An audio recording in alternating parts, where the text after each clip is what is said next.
이른바 50억 클럽, 화천대유에서 거액을 이미 받았거나 받기로 약정했다는 6명의 이름이 공개됐습니다.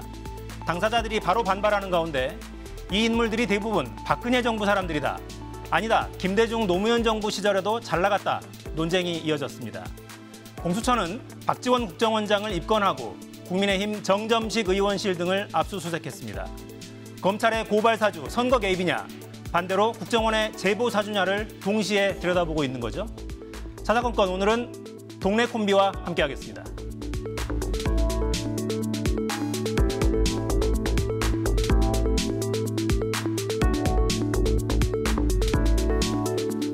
네, 권성동 정청래 의원 오셨습니다. 안녕하세요. 네, 예, 안녕하십니까. 자, 오전에 공수처 수사관들이 좀 바빴죠. 정점식 의원실, 그리고 고발장을 작성했던 조상규 변호사 사무실 등을 압수수색했습니다. 일단 이것부터 좀 여쭤봐야 될 것 같아요. 당내에 공명선거 추진단 만들어서 조사했잖아요. 예, 이 건 관련해서. 예, 예. 근데 결과 발표를 제가 못 본 것 같아서.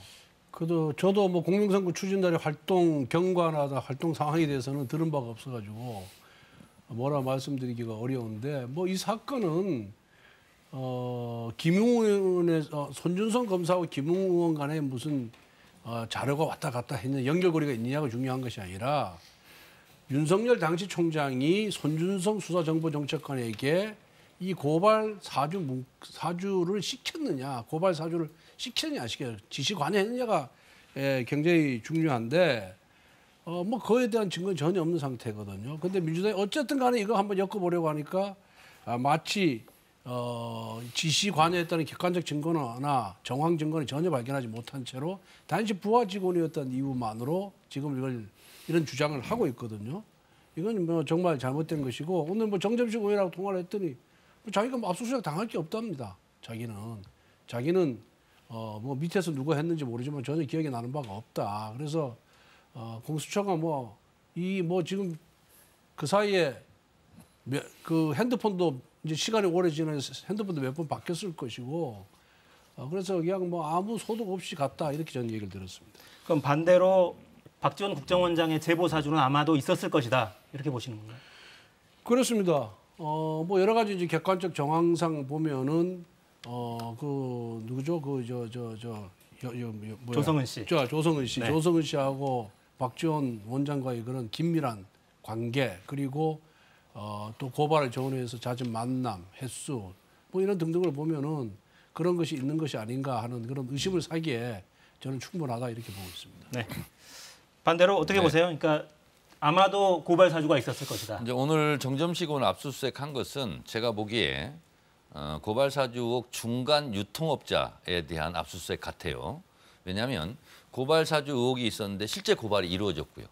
그리고 손준성 보냄 거기 내용에 나오는 그 고발 사주 내용이 실제로 판박이로 실제 고발로 이루어졌고 그렇다면 중간에 연결고리가 누구냐. 그래서 중간 유통 관계를 좀 살펴보는 것 같다 이런 거고요.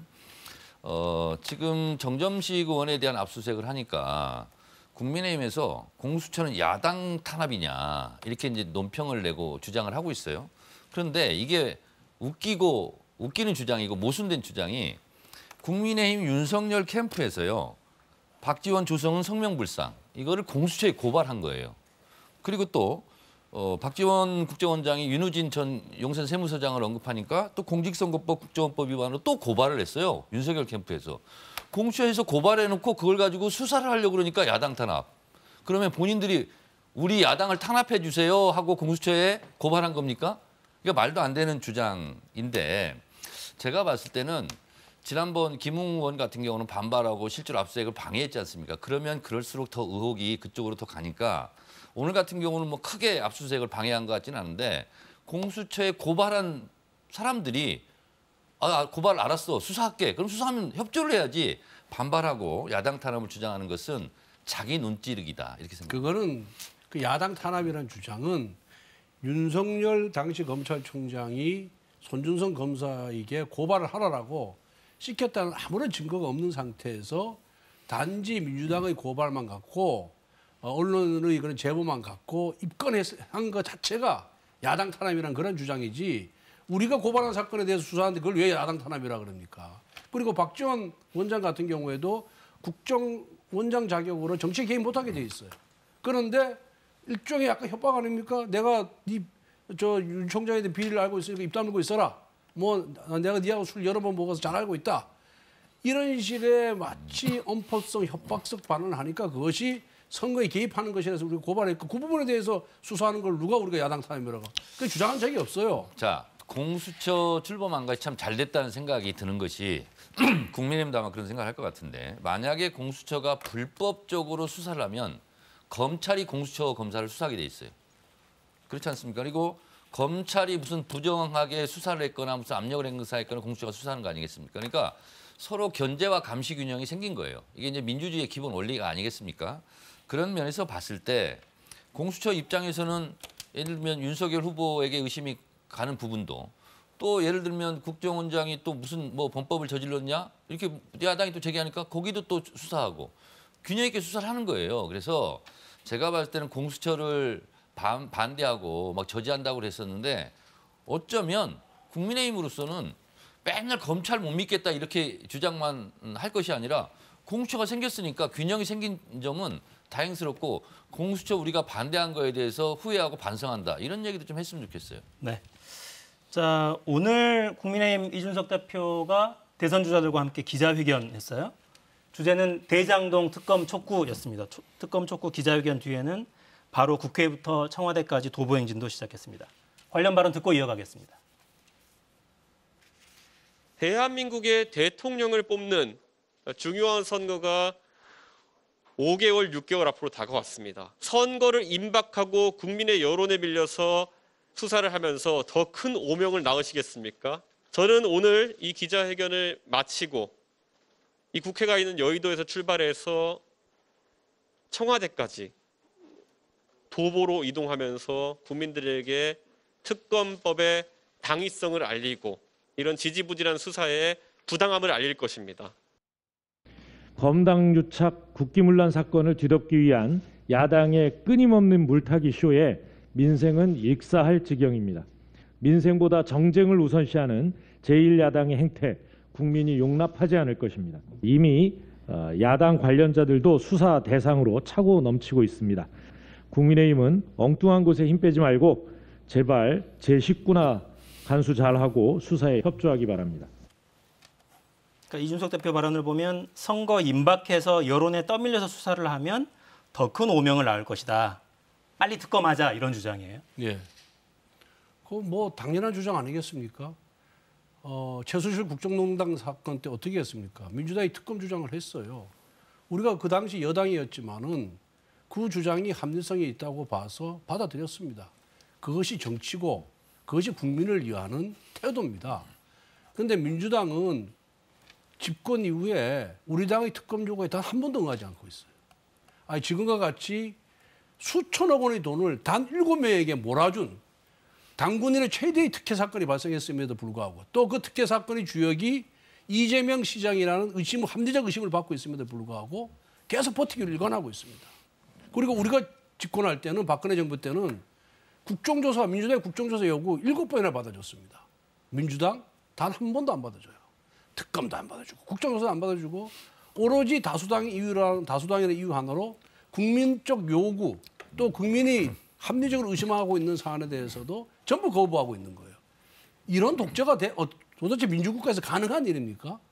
그런데 그리고 박범계 장관이 맨날 입만 열면 특검이 정쟁의 마지막 게이트다. 이렇게 주장했던 사람이 박범계 법무부 장관이에요. 그 지금 장관 돼서 어제 물어보니 그냥 또 시침이 쭉 떼요.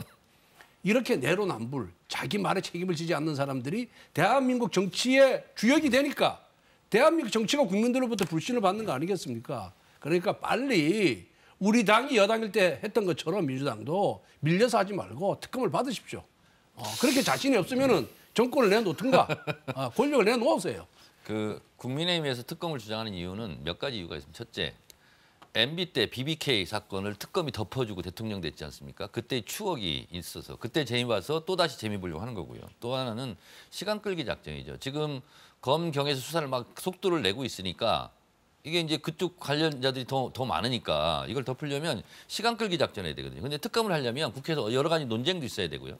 특검을 추천하면 이 사람이 옳다, 저 사람이 옳다, 또 그게 대해서 또 뭐 무산되고 이래서 제가 봤을 때는 두세 달은 그냥 가게 돼 있거든요.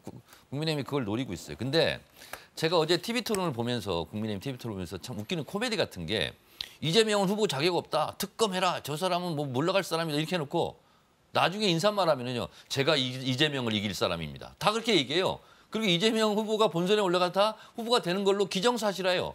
그러면서 자격 없대요. 이것도 이제 문제인 것 같고요. 진성준 의원의 자료에 의하면요. 지난 21년간 전국에서 도시 개발로 환수를 한 이익이 1,768억이래요. 21년 동안 토탈. 근데 이재명 지사 같은 경우는 성남시 대장동 개발로 한꺼번에 5,503억을 환수한 거예요. 21년간 걷어들인 개발 환수 이익의 3배를 한 방울 했다는 거죠. 자, 그러면 칭찬을 할 일이죠, 이게. 그런데 예를 들면 왜 더 환수하지 못했냐? 그걸 차라리 얘기한다면 이해를 하겠어요. 근데 또 김윤덕 의원의 자료에 의하면 국정감사 자료에 의하면 LH에서 이거 459억 이거 이익이 있을 거다. LH에서 공공개발을 하면. 근데 공공개발을 못하게 만든 게 국민의힘 쪽 아닙니까? 그러면 배임이라고 자꾸 얘기하는데 그걸 공공개발을 못하게 막은 세력들 이 사람들이 배임과 관련된 거예요. 그래서 이재명 세력을 칭찬은 못하겠지만 없는 사실로 이렇게 공격하면서 또 곽상도 의원 이 50억 이게 나오니까 그걸 덮으려고 계속 툭하면 특검, 툭하면 특검 이렇게 주장하고 있는 거예요. 논리적 정합성이 없습니다. 아니 곽상도 의원은 이 사태의 심각성을 인식하고 스스로 의원직을 던졌어요. 그리고 특검 수사 받겠다고 했습니다. 우리 당도 이거 포함해서 특검하자고 주장했어요. 우리가 무슨 특검을 정치적으로 이용을 합니까? 그다음에 진성준 의원의 자료, 이거 가짜 자료, 엉터리 자료입니다.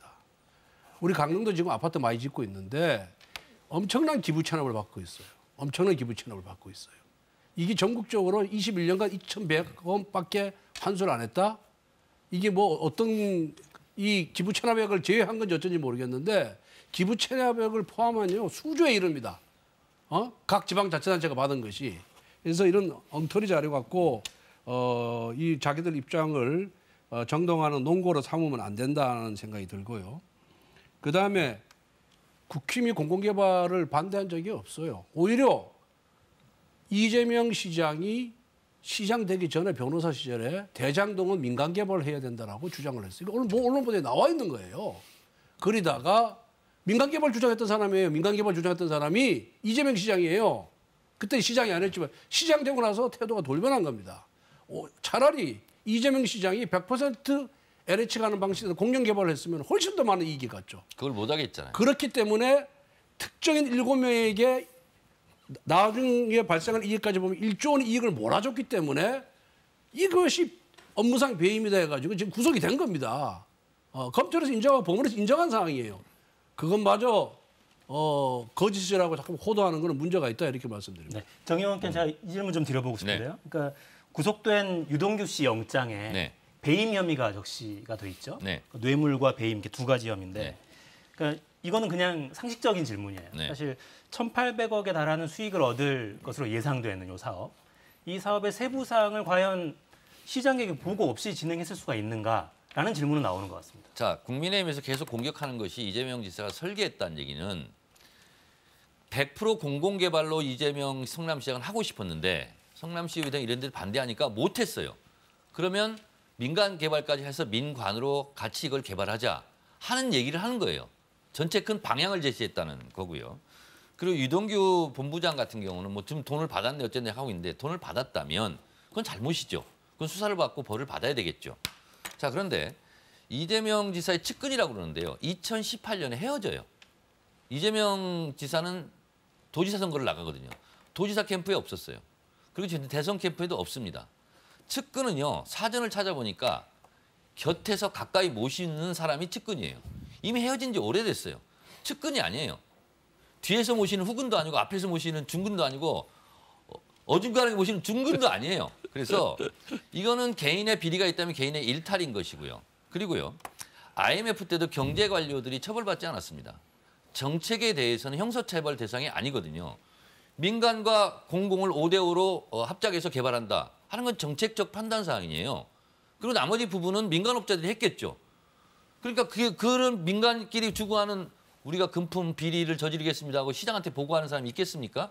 그래서 이재명 지사에게 뭔가 나오지 않고 깨끗하니까 결국은 측근 비리 이렇게 공격하는데 남의 다리 긁는 거다 이렇게 생각합니다. 정책적 실패일 뿐이다. 권현께 이런 실패가 아니죠, 정책적. 네네. 그 이재명 후보는 일단 돈을 받지 않았다는 입장이잖아요. 이론 한 장 받은 게 없다라고 했죠. 근데 특혜가 설령 있었다 해도 유동규 씨가 설계를 해서 모종에 그 소수에게 부를 몰아준 그 특혜가 있었다 해도 실제로 이재명 지사가 돈을 받지 않았다면 그 부분은 어떻게 됩니까, 그럼? 이재명 지사가 유동규로부터 돈을 받지 않았다 그런다면 뇌물죄는 성립하지 않겠죠. 그렇지만은 제일 중요한 거는 뇌물죄는 나중에 문제고요.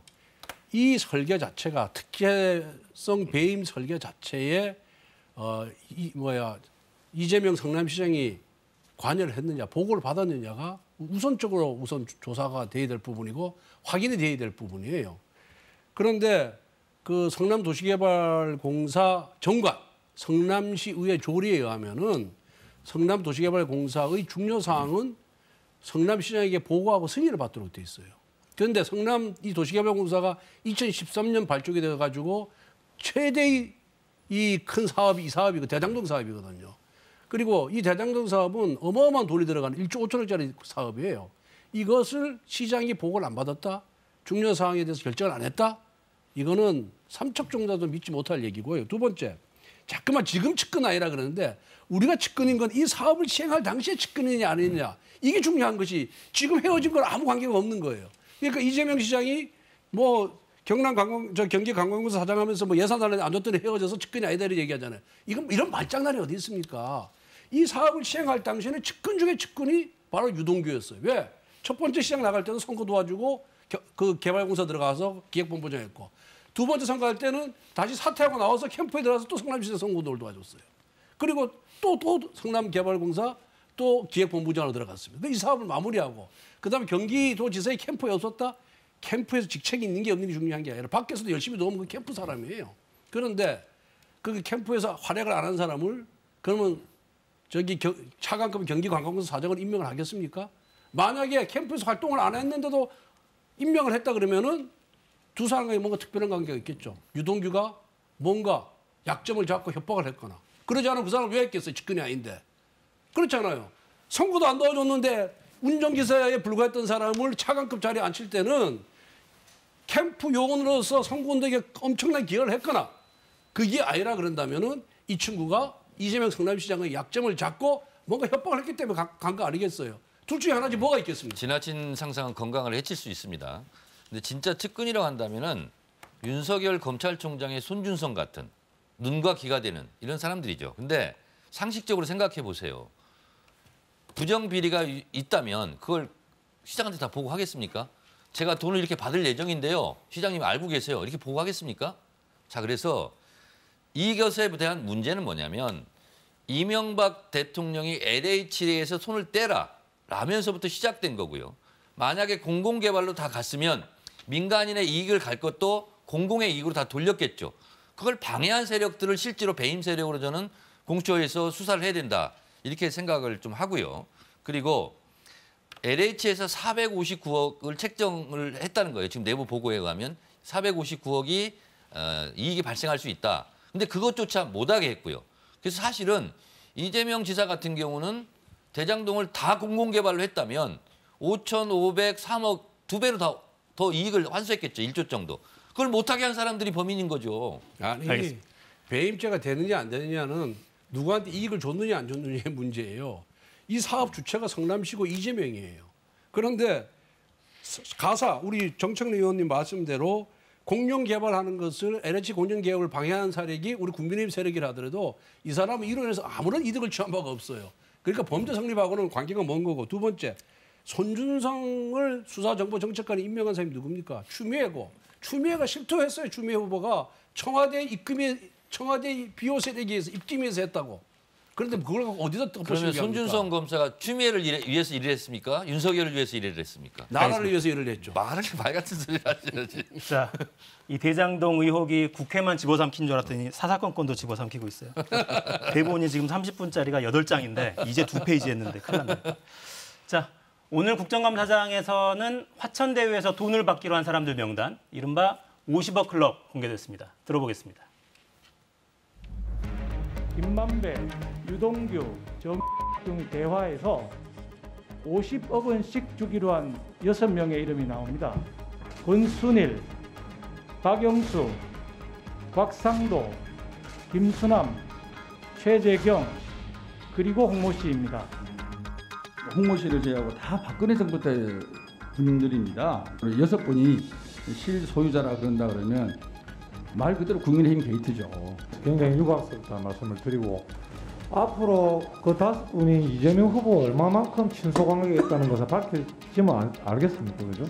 민주당의 이재명 후보는 아무리 잘 봐도 아직 연결고리가 나오지 않습니다. 개발이익 불로소득의 발생 구조를 누가 설계했고 어디로 갔는지만 확인하면 이 게이트의 실체가 드러나게 돼 있습니다.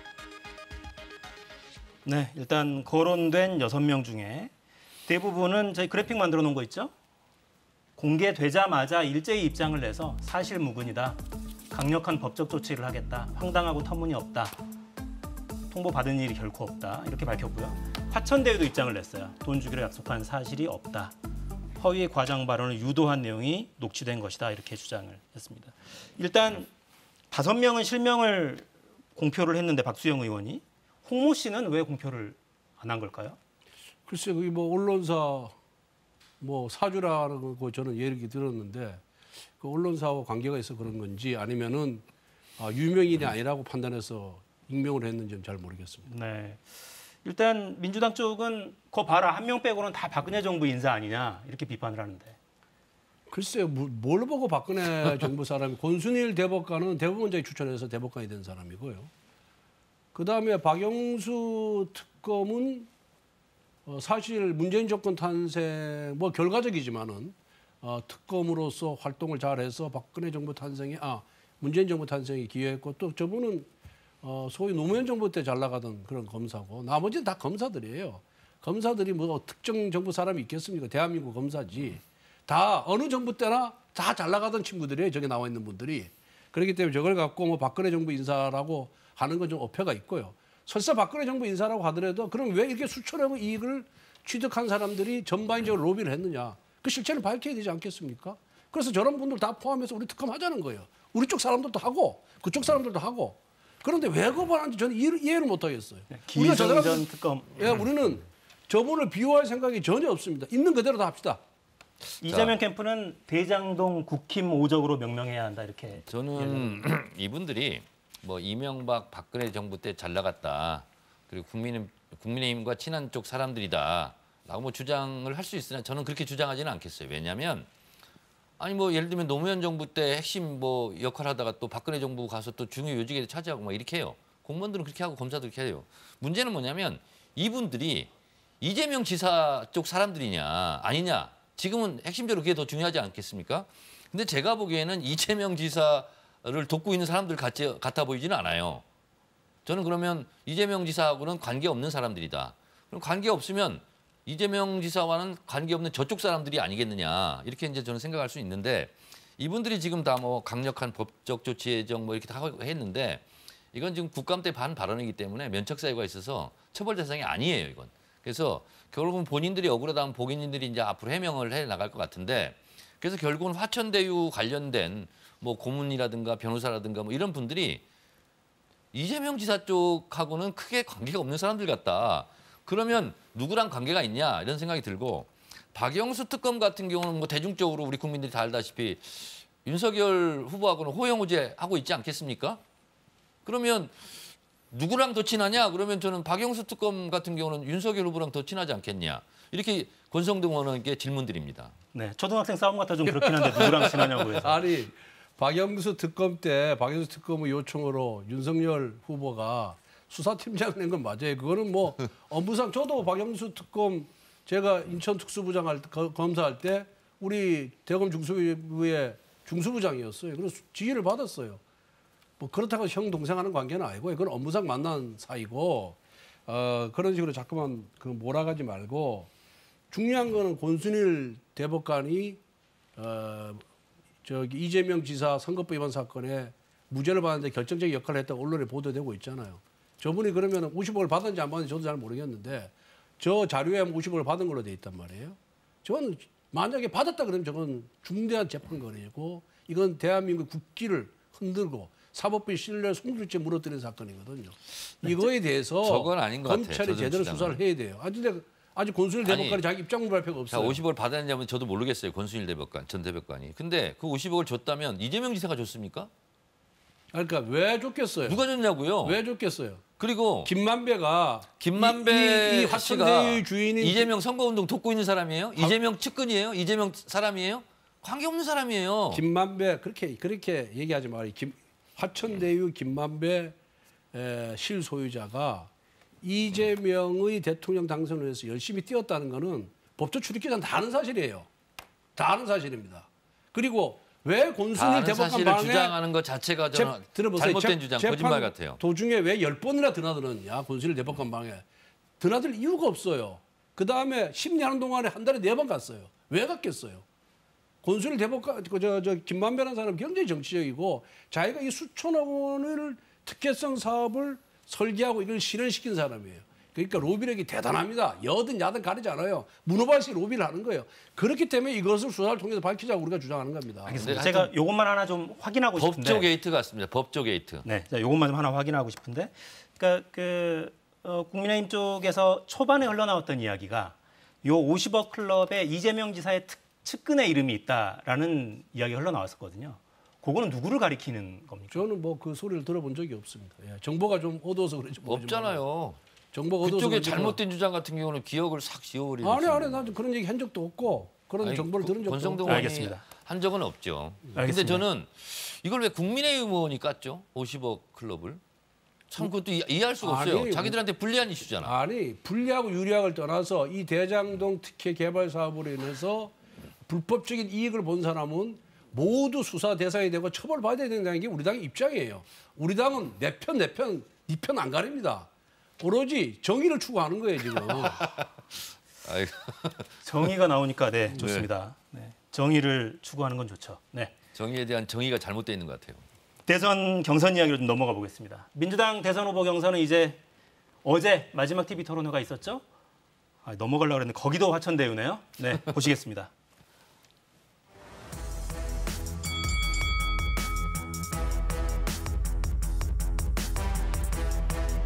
대장동 사건은 저희 민주당에게도 큰 짐이 되고 있습니다. 이런 불안한 상태를 계속 끌고 가면서 대통령 선거를 이길 수 있을 것인가 하는 걱정 때문에 때로는 밤잠이 오질 않습니다. 후보님은 민주당 소속 아닙니까? 2018년부터 집값이 오르기 시작한 겁니다. 이 총리 하시는 동안에 집값이 폭등을 해가지고 본인의 잘못 인정하시고 계신데 그것 때문에 개발업자들 이익이 3, 4천억씩 늘어난 거예요. 2018년부터 집값이 올랐다, 땅값이 올랐다 그러시는데요. PF라든가 설계는 그 이전에 이미 이루어진 것이죠. 최근에 이제 이재명 후보와 함께 일했었던 분이 구속됐지 않습니까? 그에 대해서 좀 사과인지 아닌지 모르게 지금 답변을 하셨거든요.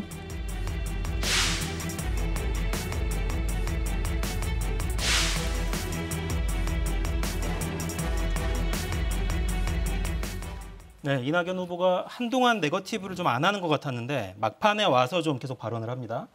오늘도 여야나 지위에 관계없이 엄정히 수사하고 법에 따라 처리해야 한다 이런 입장을 다시 한번 밝혔어요.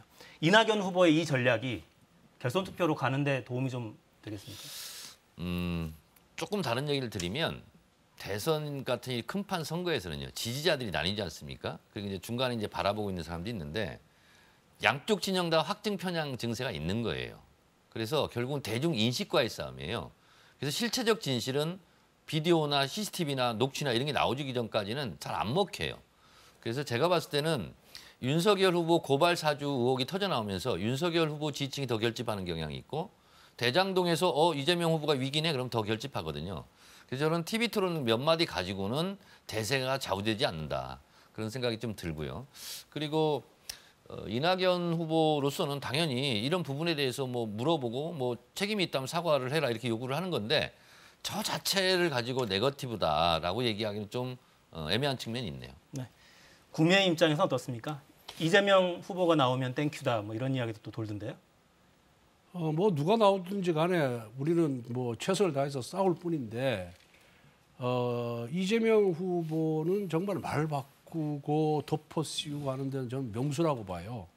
정치인 중에 저렇게 표면을 잘하는 난 정치인은 처음 봅니다. 유동규가 자신이 측근이라 했다 아니다 그리고 대장동 사업을 자신이 설계했다고 이제는 뭐 엉뚱하게 또 얘기를 하고 그리고 저 보십시오. 자신이 결벽만 얘기하면 되는데 이낙연 후보가 총리 시절에 집값을 못 잡고 있기 때문에 막대한 수익이 생겼다면서 이낙연 후보를 공격하는 거 봐요. 메신저를 공격하는 거 봐요. 저 보면서 야 저렇게 발언하고 저런 사고를 가진 분이 일국의 시장이고 지사를 하고 있다는 것 자체가 저는 정말 우리 국민들이 안타깝다 이런 생각이 들고요. 그래서 뭐 이낙연 후보 입장도 저도 저거 마땅치 않아요. 이런 문제는 목숨을 걸고 싸워야 됩니다. 자기가 부정이라고 그리고 불이라고 그리고 불법이라고 규정하면서도 목소리를 제대로 못 높이는 이낙연 후보를 보면서 좀 답답함을 느낍니다. 이낙연으로 이재명을 견제. 이재명 후보 지지가 더 올라갈 것 같습니다. 권성동 의원이 저렇게 말을 하면. 어제 청와대가 첫 입장을 냈던데요. 엄중하게 생각하고 지켜보고 있다. 그러니까 이 대장동 의혹이 불거진 뒤로 그 청와대를 대선에 끌어들이지 말라 이렇게 선을 계속 그어왔는데 일단 첫 입장이 나왔어요. 이건 좀 어떻게 보십니까? 저건 입장도 아니고요. 그냥 물어보니까 어쩔 수 없이 하는 얘기. 당연히 그럼 엄중하게 쳐다보지 그럼 뭐 삐딱하게 쳐다보겠습니까? 그래서 저건 뉴스거리도 아니라는 생각이 드는데 제가 이제 시간이 돼서 말씀드리면 윤석열 후보가 일 실수를 하고 또 위장 당원 발언을 해가지고 당원들을 모독하고 그런데도 지지율이 잘 떨어지지 않아요. 그래서 홍준표 후보의 입심이 잘 통하지 않는 국민의힘 선거 같은데 뭐 10원짜리 한 장 피해준 적 없다. 지평선을 열었다. 12시간 노동, 손발 노동은 아프리카나 해서 후쿠시마 방사능 유출 없었다. 부정식품 먹게 해야 된다. 뭐 인문학적 공부 필요 없다. 그리고 손바닥 왕자 그리고 뭐 위장당원까지. 그거 다 외우셨어요? 여러 분야에 지금 실현을 하는데도 왜 지지율이 떨어지지 묻지도 않느냐. 않은 걸 왜 대답해요? 네? 왜 묻지도 않은 걸 대답하냐? 아직 마무리 멘트예요. 정치 선전하러 나오셨나? 그래서 아직 마무리할 시간이 안 됐어요. 여러 부문에서 이렇게 전방위적으로 빼놓지 않고 전 분야에 대해서 지금 실현을 하고 있는 중인 것 같은데 왜 지지율이 안 떨어지냐. 지지자들은 오히려 위기가 닥쳤다고 그러면 자기가 지지하는 후보에 대해서 더 결집하거든요. 그렇기 때문에 제가 봤을 때 저는 한때 토론만 붙으면 홍준표 후보한테 그 입심을 못 당할 거다 이렇게 예상을 했는데 어제 제가 봤거든요. 요리조리 더 잘 피해가는 또 기술은 좀 많이 늘었더라고요. 윤석열 후보가. 그래서 결국은 그 국민의힘 후보들도 다 마지막에 얘기하더라고요. 이재명 후보가 올라올 것 같으니까. 이재명 후보를 이길 사람은 나밖에 없다. 나다 이렇게 주장을 해요. 그래서 결국은 이재명, 윤석열 이렇게 붙지 않을까 그런 생각이 좀 듭니다. 알겠습니다. 지금 저희가 마침 그 영상을 준비해놨어요. 거의 앵커 멘트를 해주셨는데 어제 국민의힘 경선 토론 영상 보고 말씀 나누겠습니다.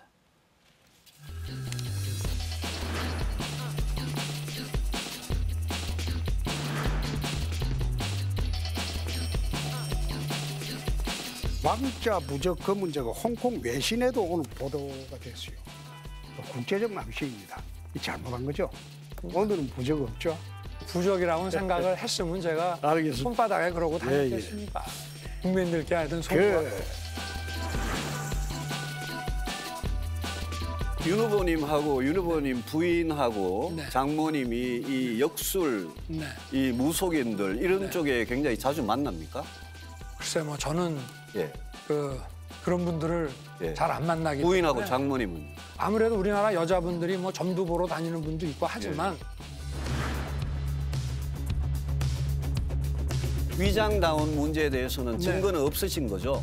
증거가 여기 있습니다. 북힘 갤러리에도 예. 지금 여기 그 민주당 친여 성향의 그 지지자 이런 분들이 상당히 지금 이중 가입을 하면서 예. 막말병이 다시 도지신 것 같고 막 경쟁 후보들과 입에 차마 옮기기도 힘들어요. 하태경 후보를 갖다가 차강 때는 좀 정리해달라 이 소리는 했어요.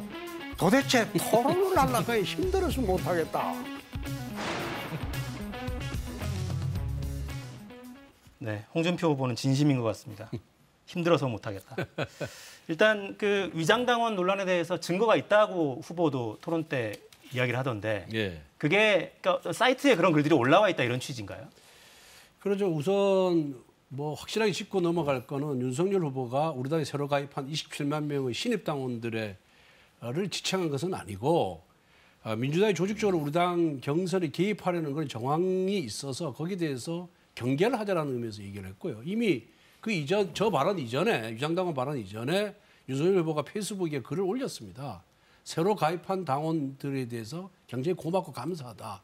그리고 이런 당원 배가 운동을 성공적으로 진행하고 있는 이준석 대표와 지도부에 감사하다. 그리고 이렇게 새로 우리 당에 가입한 당원들과 함께 정권 교체의 선봉장이 되겠다. 이런 글을 올렸거든요. 올린 것이지 이걸 갖고 무슨 신규 당원들 전체가 무슨 뭐 위장당원이고 그 사람들 폄하하겠다 하는 거는 그야말로 경쟁 후보들이 그런 프레임을 건 거예요. 그래서 윤 후보의 그런 페이스북에 올린 글, 또 그날 발언의 전체적인 이 맥락을 보면은 이건 절대로 뭐 문제 삼을 만한 그런 취지의 발언은 아니다 이렇게 보고 있습니다. 네. 당의 주인은 당원인데 주인인 당원을 저는 폄하했다 이렇게 저는 보고 있고요. 그리고 개구리 올챙이적 생각 못한다 이런 얘기 있는데 본인도 신생 당원이에요.